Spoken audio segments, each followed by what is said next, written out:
जय Hind.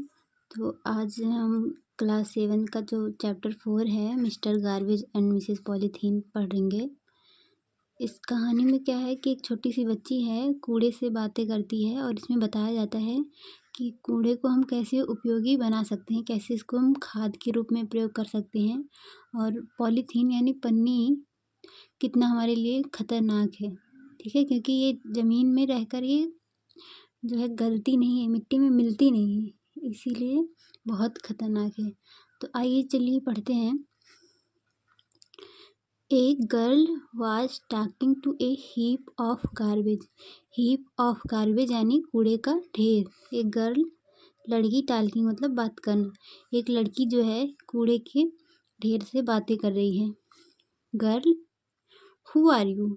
You smell so bad, I may fall sick. Who are you? आप कौन हैं?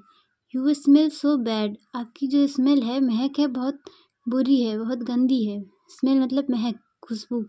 बैड यानी बुरी, खराब। आई में फॉल सिक, मैं बीमार पड़ जाऊंगी। फॉल सिक यानी बीमार पड़ना। तो मिस्टर गार्बेज, ये कूड़ा करकट है, कहता है आई एम मिस्टर गार्बेज, मैं मिस्टर गार्बेज हूँ। आई एम फाउंड एवरीवेयर, और मैं जो है हर जगह पाया जाता हूँ। फाउंड मतलब पाया जाना, एवरीवेयर मतलब हर जगह। गर्ल कहती है you look so ugly, what are you made of? You look so ugly मतलब लुक मतलब दिखाई देना, अगली मतलब कुरूप, भद्दा, अच्छा न लगना। आप बहुत खराब दिखते हो, आप बिल्कुल अच्छे नहीं लगते हो। What are you made of? Made of मतलब बने हुए, बनना। आप किससे बने हुए हो? तो मिस्टर गार्बेज कहते हैं I am made of vegetables, peels, old and torn clothes, shoes, utensils, papers and anything useless that you are throw anyway. तो मैं जो है वेजिटेबल्स, पील्स यानी सब्जियों के छिलके, ओल्ड एंड टर्न क्लोथ फटे पुराने कपड़े, शूज़ यानी जूते, यूटेंसिल्स बर्तन, पेपर कागज़, और एनीथिंग और कुछ भी यूजलेस बेकार चीज़, that you throw away. Throw away मतलब फेंक देना। मतलब मैं जो है सब्जियों के छिलके, फटे पुराने कपड़े, जूते, बर्तन और कागज़ से बना हूँ, और इससे बना हूँ जो चीज़ें आप जो है बेकार समझकर फेंक देते हैं। तो गर्ल कहती हैं where do you live mister garbage? आप कहाँ रहते हैं मिस्टर गार्बेज? लिव मतलब रहना, ठीक है। मिस्टर गार्बेज कहते हैं dustbin is my home. Dustbin यानी कूड़ेदान, माई मतलब मेरा, होम यानी घर। तो मिस्टर गार्बेज कहते हैं कि डस्टबिन ही मेरा घर है। You can also put me in a pit and cover it. आप जो है मुझे पुट जो है रख सकते हैं, पिट मतलब गड्ढा, कवर मतलब ढक सकते हैं। आप मुझे गड्ढे में रख कर भी ढक सकते हैं। तो गर्ल कहती है then why are you here? तब आप यहाँ क्यों हैं? तो मिस्टर गार्बेज कहते हैं I am here because people throw me anywhere like this. I am here, मैं यहाँ हूँ, बिकॉज क्योंकि, पीपल यानी लोग, थ्रो मतलब फेंकना, मी मतलब मुझे, एनीवेयर कहीं भी, दे लाइक क्यों, मैं यहाँ इसलिए हूँ क्योंकि वे लोग जहाँ भी पसंद करते हैं मुझे कहीं भी फेंक देते हैं। If they put me in a pit and cover it. If they put me, put मतलब रखना, ए पिट मतलब गड्ढे में, अगर वे मुझे गड्ढे में रखें, एंड कवर इट और इसे ढक दें, तो I may become useful for them, तो मैं उनके लिए जो है उपयोगी बन सकता हूँ। तो गर्ल कहती हैं हाउ इज दैट पॉसिबल? यह कैसे संभव है? पॉसिबल मतलब संभव या कैसे हो सकता है? तो मिस्टर गार्बेज कहते हैं there I mix with soil and turn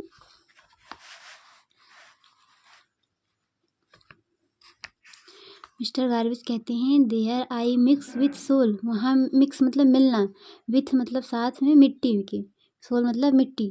तो मैं जो है मिट्टी के साथ मिल जाऊंगा, एंड और turn into manure to grow rich crops for you. Turn into बदल जाना, मैन्योर यानी खाद, ग्रो मतलब बढ़ाने के लिए, रिच क्रॉप्स मतलब जो ये अनाज है, फॉर यू तुम्हारे लिए, तुम लोगों के लिए।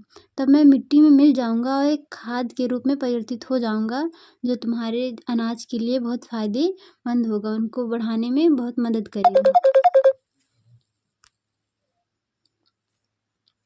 गर्ल, दैट्स गुड, वाह ये तो अच्छा है, बट हु इज़ दैट, लेकिन वह कौन है? मिस्टर गार्वेज कहते हैं, सी इज़ मिसेस पॉलीथीन, वह जो है मिसेस पॉलीथीन है, यानी मिसेस जो है पन्नी जी हैं। कहीं ऐसे ये दोनों आपस में बातें कर रहे होंगे आराम से कि ये कूड़े के बारे में, तुम कहाँ आए, कैसे आए, तब से उनको पन्नी दिख रही होगी। पॉलीथीन देखो कितना सुंदर लगता है ना, चमकदार। तो लड़की को पसंद आ गया, तो बोल रही वाह वो कौन है, वो बहुत अच्छी लग रही हैं। देखो अभी जो है पॉलीथीन के बारे में बोलेंगी। गर्ल कहती हैं, Mrs polythene she look so pretty, Mrs polythene दिखने में तो बहुत सुंदर लगती हैं। तो मिस्टर गार्वेज कहते हैं, डियर चाइल्ड, प्रिय बच्ची, नो डाउट, कोई संदेह नहीं है, सी इज़ वेरी प्रिटी, कि वह बहुत सुंदर है, एंड यूजफुल, और उपयोगी भी हैं। बट डू यू नो, लेकिन क्या तुम जानती हो, एनिमल्स डाई, जानवर मर सकते हैं, इफ़ दे swallow इट, अगर वे जो है इनको चबा लें। अगर मिसेस पॉलीथीन को जानवर निगल लेते हैं, चबा लेते हैं, तो वे मर सकते हैं। She is the most dangerous enemy of the man, she is most dangerous enemy of man, यह जो है डेंजरस मतलब खतरनाक, एनिमी मतलब शत्रु, मैन मतलब आदमी की, यह जो है लोगों की सबसे खतरनाक दुश्मन है या शत्रु है। गर्ल, इन वाट वे, कैसे? तो मिस्टर गार्वेज कहते हैं, because she is made of plastic, क्योंकि ये जो है बिकॉज यानी क्योंकि मेड ऑफ बनी हुई है प्लास्टिक की, क्योंकि ये प्लास्टिक की बनी हुई हैं। एज आई टोल्ड यू, जैसे कि मैंने तुम्हें बताया, I can mix with soil, मैं जो है मिट्टी में मिल सकता हूँ, but plastic never mix with soil, लेकिन जो प्लास्टिक है वह कभी भी मिट्टी में नहीं मिल सकती है। It remains in the soil for a long time, और यह जो है लगातार बहुत लंबे समय तक जो है मिट्टी में ऐसे बनी रहती है। तो गर्ल कहती है, फॉर हाउ लॉन्ग, कितने समय तक? तो मिस्टर गार्वेज कहते हैं, ऑलमोस्ट फॉर एवर, लगभग कई दिनों को, लगातार बहुत दिनों तक, हमेशा के लिए। तो गर्ल कहती हैं, but mister garbage plastic is everywhere, लेकिन मिस्टर गार्वेज प्लास्टिक तो हर जगह पाया जाता है। We use so many things made of plastic like toys, containers, computers, clothes, bags, ETC, हम तो जो है बहुत से प्लास्टिक के चीज़ों से बने, प्लास्टिक से बने चीज़ों का इस्तेमाल करते हैं, जैसे खिलौने हो गए, कंटेनर्स हो गए, कंप्यूटर हो गया, कपड़े हो गए, बैग यानी थैले हो गए, और भी बहुत सारी चीज़ें हम जो है प्लास्टिक से बनी जी होती हैं उसी का यूज करते हैं। तो मिस्टर गार्वेज कहते हैं, यू आर राइट, तुम सही हो, पीपल यूज इट, लोग जो है इसका यूज करते हैं, because plastic can be moulded into any shape, क्योंकि प्लास्टिक जो है किसी भी रूप में जो है परिवर्तित हो सकती है। मोल्डेड मतलब मुड़ जाना, किसी भी रूप में परिवर्तित हो सकती है। And it does not break easily, easily मतलब आसानी से, ब्रेक मतलब टूटना, और यह आसानी से टूटती भी नहीं है। बट रिमेंबर, लेकिन याद रखो, इट इज़ नॉट गुड, यह बिल्कुल अच्छी नहीं है, फॉर द एनवायरनमेंट, पर्यावरण के लिए, एनवायरनमेंट मतलब पर्यावरण के लिए, लेकिन यह पर्यावरण के लिए बिल्कुल भी अच्छी नहीं है। तो गर्ल कहती है, okay, I will remember this and also ask my family and neighbours to stop using plastic, ठीक है मैं इसको हमेशा याद रखूँगी, रिमेंबर मतलब याद रखना, and also ask my family and neighbours, family मतलब परिवार, नेबर्स मतलब पड़ोसी, और मैं अपने परिवार को भी बताऊंगी कि स्टॉप यूजिंग प्लास्टिक, कि जो है वो लोग प्लास्टिक का उपयोग करना बंद करें। ठीक है मैं इसको हमेशा याद रखूंगी, और मैं अपने परिवार और पड़ोसियों को भी बताऊंगी कि वो प्लास्टिक का यूज़ ना करें। Mister garbage, good, then our earth will be a clean and a healthy place to live in, तब उसके बाद जो है हमारी जो पृथ्वी है एक साफ और स्वच्छ जो है स्थान बन जाएगा रहने के लिए, तब हमारी पृथ्वी एक साफ स्वच्छ स्थान बन जाएगा हमारी पृथ्वी के लिए, रहने के लिए। ठीक है, आज की वीडियो हम यहीं समाप्त करते हैं।